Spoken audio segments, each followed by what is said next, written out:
Шәһәр мәдәният йортында эшләп килүче яшь гитарачылар түгәрәгенә малайлар гына түгел, кызлар да яратып йөри. Үзешчән артист Александр Селиверстов 7-нче ел инде балаларны гитарада уйнау серләренә өйрәтә. Ходит примерно около 10 детей. Музыкального образования у них нет. Начинают с азов. Но вот Инесса и Элина, у них есть образование, они ходили на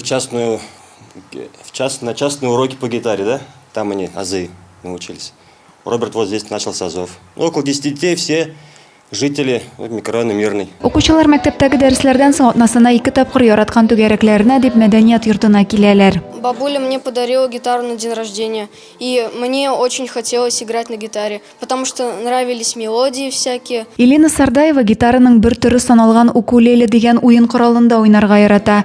Әлеге кечкенә генә уен коралы кыл саннары һәм көйләр яңгырашы белән аерыла. Укулеле бер ансамбльдә чыгыш ясаганда тавыш төрлелеген көчәйтү һәм көйне тагын да матуррак итәргә мөмкинлек бирә ди музыка осталары. Кружок востребованный, популярный, и мы считаем изюминкой его нашего Дома культуры, потому что музыка, она должна быть в каждом ребенке. Если человек хочет, то мы всегда рады научить, помочь, развить любой талант. Мәктәп укучылары гына түгел, өлкәннәр дә бик теләп гитар уйнау серләренә төшенәләр икән биредә.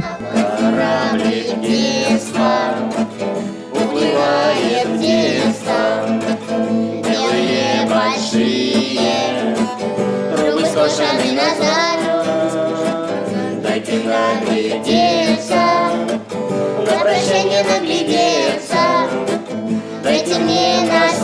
Адилә Брханова, Александр Тимофеев, Зей хәбәрләре.